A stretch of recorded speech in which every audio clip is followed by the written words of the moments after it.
வணக்கம், நான் ஜேவி லோகேஷ் பேசுகிறேன். ரொம்ப நாளாக நம்மளுடைய சேனலில் கேட்கப்பட்டுக்கிட்டு இருக்கிற ஒரு கோர்ஸ் டெவாப்ஸ். இந்த டெவாப்ஸ் என்ன, அதை பற்றின விஷயங்கள் எல்லாம் சொல்லுங்கள், தெளிவாக சொல்லுங்கள் அப்படின்றவங்களுக்கான ஒரு வீடியோ இது. இந்த டெவாப்ஸ் கோர்ஸை நீங்கள் சப்போர்ட் பண்ணிங்கன்னா இன்னும் தொடர்ந்து நிறைய வீடியோஸ் இது மாதிரி வர வாய்ப்பு இருக்குது. ஸோ அதனால் மறக்காமல் இந்த வீடியோவுக்கு ஒரு நல்ல ஒரு கமெண்ட், லைக், ஷேர் பண்ணுங்கள். அண்ட் முடிஞ்ச வரைக்கும் இந்த வீடியோவை ரீச் பண்ணுவீங்க.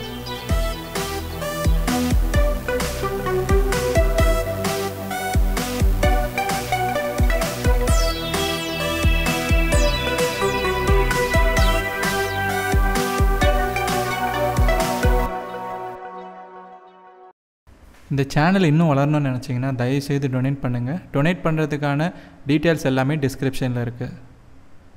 இப்போது டெவாப்ஸ் அப்படின்னா என்ன அப்படின்றத நீங்கள் தெரிஞ்சுக்கணும்.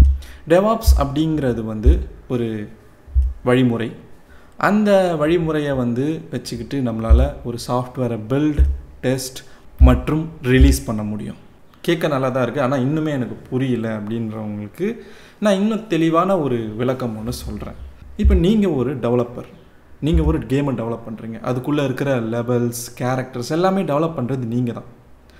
உங்களுடைய ஃப்ரெண்ட் நீங்கள் டெவலப் பண்ணி முடித்த அந்த கேமை டிவிலேயோ அல்லது கம்ப்யூட்டர்லேயோ போட்டு டெஸ்ட் பண்ணுற வேலையை செய்வார். அவர் தான் அந்த கேம் நல்லா ஒர்க் ஆகுதா, ஏதாவது பிரச்சனை வருதான்னு பார்க்குறவர். இப்போது இவங்க ரெண்டு பேருமே தனித்தனியாக இந்த வேலையை செஞ்சாகணும். டெவலப்பர் டெவலப்மெண்ட் செய்யணும், டெஸ்ட் பண்ணுறவங்க டெஸ்ட் வேலையை செய்யணும். ரெண்டு பேருமே ஒன்றா செய்ய போகிறது கிடையாது. அவர் எப்போ முடிச்சு கொடுக்குறாரோ அதுக்கப்புறம் தான் இந்த வேலை தொடங்க போகுது. இதால் அதிகப்படியான நேரம் எடுக்கப்படுது. அதோட நிறைய பிரச்சனைகள் டெவலப்பர் விட்டுருப்பார். அது எல்லாத்தையும் இந்த டெஸ்டர் தான் பார்க்க வேண்டியதாக இருக்குது. ஸோ ஒவ்வொரு வாட்டியும் டெவலப்மெண்ட் செஞ்சு முடித்து அதுக்கப்புறம் டெஸ்ட் அப்படின்றது பார்த்திங்கன்னா ஒரு நேரத்தை வீணாக்குற விஷயம். அதோட நிறைய பிரச்சனைகளை கொடுக்கக்கூடிய ஒரு விஷயம். இப்போது இந்த டெவாப்ஸ்ன்ற ஒரு விஷயம் என்ன நடக்கும்னு சொல்கிறோம். இப்போ நீங்களும் உங்களுடைய ஃப்ரெண்டும் சேர்ந்து இந்த கேம் டெவலப்மெண்ட் வேலையை செய்வீங்க.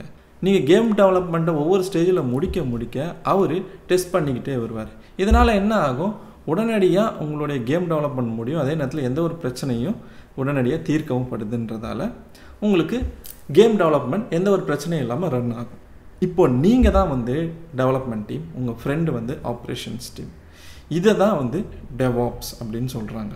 இப்போ உங்களுக்கு டெவாப்ஸ் பற்றின ஒரு தெளிவு கிடச்சிருக்குன்னு நினைக்கிறேன். இது மொத்தமாகவே பார்த்திங்கன்னா ஒரு வழிமுறை. அந்த வழிமுறையை கொண்டு நம்மளால் வேகமாக சாஃப்ட்வேரை உருவாக்குறதுக்கும் ரிலீஸ் பண்ணுறதுக்கும் உதவி செய்யுது. இந்த டெவாப்ஸோடைய வாழ்க்கை கட்டங்கள் என்னென்ன அப்படின்றத பார்க்கணும். அதாவது டெவாப்ஸ் லைஃப் சைக்கிள். முதல்ல நம்ம பிளான் பண்ணுவோம். ஒரு சாஃப்ட்வேரில் என்ன வரணும், என்ன இருக்கணும், இதில் தொட்டால் என்ன நடக்கணும், அதில் தொட்டால் என்ன நடக்க போகுது அப்படின்றதெல்லாம் பிளான் பண்ணணும். இப்போ நம்ம ஒரு உதாரணத்தை தெரிஞ்சுப்போம். இந்த உதாரணத்தில் ஏற்கனவே இருக்கக்கூடிய ஒரு இகாமர்ஸ் வெப்சைட்டுக்கு ஆர்டர் ட்ராக்கிங் அப்படின்ற ஒரு ஃபீச்சரை சேர்க்குறாங்க. இதுக்காக அந்த ப்ராடக்ட் டீம், அதாவது கிளைண்ட் தரப்புலேருந்து நமக்கு கேட்பாங்க இல்லையா, அவங்க கஸ்டமர் என்ன மாதிரியான தகவல்லாம் பார்க்கணுங்கிறத டெவலப்மெண்ட் டீமோடு சேர்ந்து கலந்து பேசுவாங்க. உதாரணத்துக்கு கஸ்டமர் ஆர்டருடைய ஸ்டேட்டஸ் பார்க்குறது எப்படி, அப்புறம் டெலிவரி டைம் பார்க்குறது எப்படின்றது எல்லாத்தையும் நம்ம டெவலப்மெண்ட் டீம்கிட்ட டிஸ்கஸ் பண்ணுவாங்க. அப்போ அந்த ஃபீச்சருக்கான செயல்பாடுகள் எப்படி இருக்கும், அதோடைய டிசைன் எப்படி இருக்குன்றதெல்லாம் இந்த ஒரு பிளான்ன்ற பகுதிக்குள்ளவே முடிக்கப்படும். அதுக்கு அடுத்ததாக டெவலப்பர் அதை டெவலப் பண்ணுவார். இப்போது இந்த இடத்துல தான் கோடிங் பார்ட் நடக்குது. ஸோ நீங்கள் எந்த ஒரு ப்ரோக்ராமிங் லாங்குவேஜாக இருந்தாலும் சரி, எந்த லைப்ரரிஸாக இருந்தாலும் சரி வச்சு யூஸ் பண்ணி ஒரு கோடை டெவலப் பண்ணுறீங்க. நம்மளுடைய ஆர்டர் ட்ராக்கிங் உதாரணம் படி நம்ம developers back end logic coding பண்ண ஆரம்பிப்பாங்க. அதில் இந்த ஆர்டருடைய ரியல் டைம் டேட்டாவெல்லாம் எப்படி சர்வர்லேருந்து எடுக்கிறது அப்படிங்கிறத பற்றியும், அதோட யூசர் இன்டர்ஃபேஸ் எப்படி இருக்கணும், இந்த ஆர்டர் ஸ்டேட்டஸை எப்படியெல்லாம் அவங்க பார்ப்பாங்கன்றதை டெவலப் பண்ண ஆரம்பிப்பாங்க. டெவலப் பண்ணதை அடுத்த கட்டத்துக்கு கொண்டு போகிறது என்னென்னா பில்டு பண்ணுறது. பில்டு பண்ணுறதுங்கிறது என்னென்னா, நீங்கள் கோடாக வச்சுருக்கிறத ஒரு அப்ளிகேஷனாக ரன் பண்ணக்கூடியதாக மாற்றுறது தான் பில்டு அப்படின்னு சொல்கிறாங்க. நம்மளுடைய ஆர்டர் ட்ராக்கிங் உதாரணம் படி டெவலப்பர்ஸ் ஆர்டர் ட்ராக்கிங் ஃபீச்சரை முடித்த பிறகு அதுக்கான கோடை கிட்டப் மாதிரியான ஒரு கோட் ரெபாசிட்டரிக்கு புஷ் பண்ணிடுவாங்க. அதுக்கடுத்து ஜெங்கின்ஸ் அல்லது கிட்லேப் சிஐ மாதிரியான கருவிகள் தானாகவே பில்டு ப்ராசஸை ஆரம்பிக்கும். இந்த மாதிரி கருவியை தான் சிஐ டூல் சொல்லுவாங்க. இது தானாகவே அந்த கோடை கம்பைல் பண்ணி ஒரு அப்ளிகேஷனாக ரன் பண்ண ஆரம்பிச்சிடும். அதோட இதுவே சில யூனிட் டெஸ்ட்லாகவும் செஞ்சிடும். அதில் எந்த ஒரு கோடும் சரியாக வேலை செய்யலைன்னா இங்கே கண்டுபிடிச்சிடலாம். அடுத்து இந்த பில்ட் எந்த கட்டத்துக்கு போகுது அப்படின்னு பார்த்தீங்கன்னா டெஸ்ட் பண்ணுறதுக்கு. ஏன்னா இந்த இடத்துல அப்ளிகேஷனாக வந்துருச்சு, அது வேலை செய்யுமா வேலை செய்யாதா, எதில் வேலை செய்யும் எதில் வேலை செய்யாதுன்னு கண்டுபிடிக்கிற எல்லா விஷயமும் இங்கே தான் நடக்குது. அது மட்டும் இல்லாமல் நீங்கள் ஏதாவது ஒரு இடத்துல வந்து ஒரு சின்ன தவறு நடத்தியிருப்பீங்க உங்களுக்கே தெரியாமல், அதையும் கண்டுபிடிக்கிறது இந்த ஒரு பகுதியில் தான். நம்மளுடைய ஆர்டர் ட்ராக்கிங் உதாரணம் படி இங்கே பல்வேறு விதமான டெஸ்ட்டுகளை வந்து இந்த ஆர்டர் ட்ராக்கிங் ஃபீச்சருக்கு செய்வாங்க.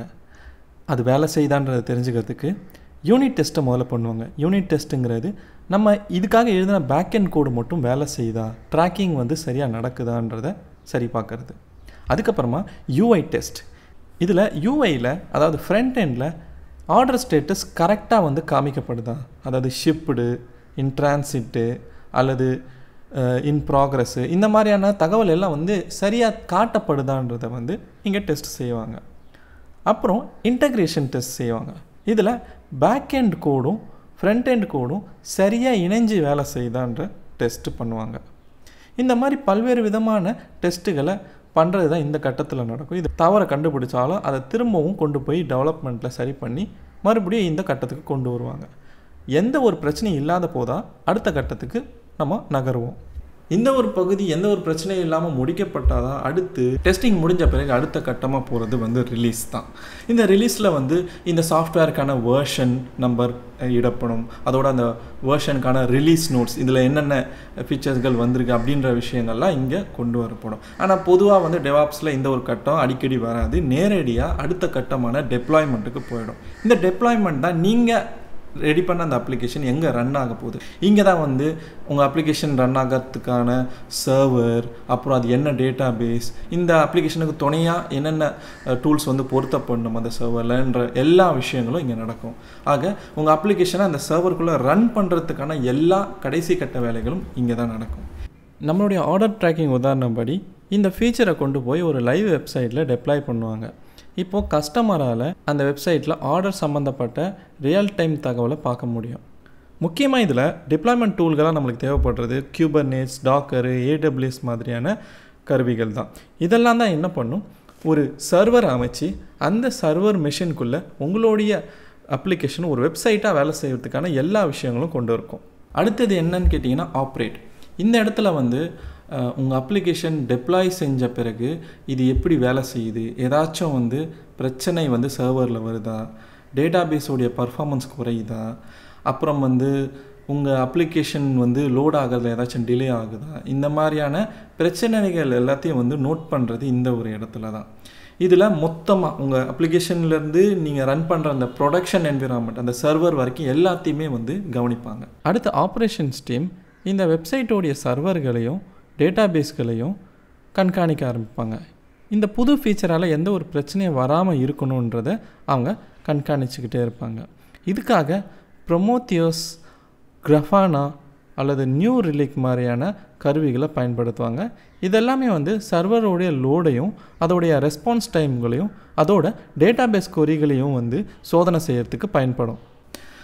இதுக்கு அடுத்த கட்டமாக வந்து வர்றது தான் மானிட்டர். இந்த மானிட்டர் வந்து நீண்ட நாளுக்கு எடுக்கப்படும். அதாவது வந்து இந்த அப்ளிகேஷன் ரன் பண்ண நாள்லேருந்து ஏதாச்சும் பிரச்சனைகள் ஏதாவது யூசர் ஏதாச்சும் வந்து இந்த இடத்துல எரர் சந்திக்கிறாரா, அப்புறம் அதுக்கான லாக்ஸை வந்து மெயின்டைன் பண்ணுறது, எரர் வந்து எங்கேருந்து வருதுன்னு கண்டுபிடிக்கிறது, இதெல்லாமே வந்து இந்த மானிட்டர் அப்படின்ற பக்கத்தில் தான் நடக்கும். இந்த ஆர்டர் ட்ராக்கிங் ஃபீச்சரை வந்து லைவ் கொண்டு போன பிறகு எப்படியெல்லாம் அது வேலை செய்யுதுன்றதை நம்ம கண்காணிச்சுக்கிட்டே இருக்கணும் நீண்ட நாளுக்கு. அதில் யூசர் ஏதாவது பிரச்சனையை சந்திக்கிறாரா, அதில் ஏதாச்சும் ஒரு தாமதத்தை சந்திக்கிறாராங்கிறத வந்து அந்த டீமுக்கு உடனுக்குடனே வந்து தகவல் அனுப்பப்பட்டுக்கிட்டே இருக்கணும். ஏதாச்சும் ஒரு பிரச்சனையை யூசர் எதிர்காலத்தில் சந்திக்கும் போது அந்த பிரச்சனை உடனுக்குடனே தெரியப்படுத்தினா தான் அடுத்த டெவலப்மெண்ட்டில் அது சரி செய்யப்படும். இந்த மானிட்டர்லேருந்து சேகரித்த எல்லா விஷயங்களும் திரும்பவும் வந்து நம்ம இந்த பிளானிங் ஸ்டேஜுக்கு கொண்டு போவோம். அடுத்த கட்டத்தில் வந்து இதை சரி பண்ணுறதுக்கான பிளானிங் வந்து என்னென்ன அப்படின்னு நடக்கும், அதுக்கான டெவலப்மெண்ட், அதுக்கான பில்ட் அப்படின்னு போய்கிட்டே இருக்கும். இதை தான் வந்து நம்ம கண்டினியூஸ் டெவலப்மெண்ட் அப்படின்னு சொல்கிறாங்க. இப்போ இவ்வளோ நேரம் நீங்கள் பார்த்தது வந்து டெவாப்ஸோடைய ஒரு அறிமுகம் தான். அடுத்து நீங்கள் பண்ண வேண்டியது ரியல் டைமில் இந்த டெவாப்ஸை எப்படி ப்ராக்டிஸ் பண்ணுறது. ஸோ அதுக்கு நீங்கள் ஒரு ரியல் டைம் ப்ராஜெக்ட் ஒன்று செய்யணும். அதில் கிட்டு, டாக்கரு, குபர்னெட்டிஸ், அப்புறம் AWS, அப்புறம் டெராஃபார்ம், இந்த மாதிரி பல்வேறு விதமான கருவிகளை பயன்படுத்தி டெவாப்ஸை நீங்கள் கற்றுக்கலாம். அடுத்தடுத்த வீடியோவில் இந்த டெவாப்ஸ் சம்மந்தப்பட்ட கான்செப்ட்ஸை நான் வந்து தெரியப்படுத்த முயற்சி பண்ணுறேன். அதுக்கு நீங்கள் இந்த வீடியோவுக்கு ஆதரவு கொடுத்தீங்கன்னா தான் அடுத்தடுத்த வீடியோ வரும். ஸோ மறக்காமல் இந்த வீடியோவுக்கு சப்போர்ட் கொடுங்க, முடிஞ்சால் டொனேட் பண்ணுங்கள். அடுத்த வீடியோவில் வந்து உங்களை சந்திக்கிறேன். நன்றி.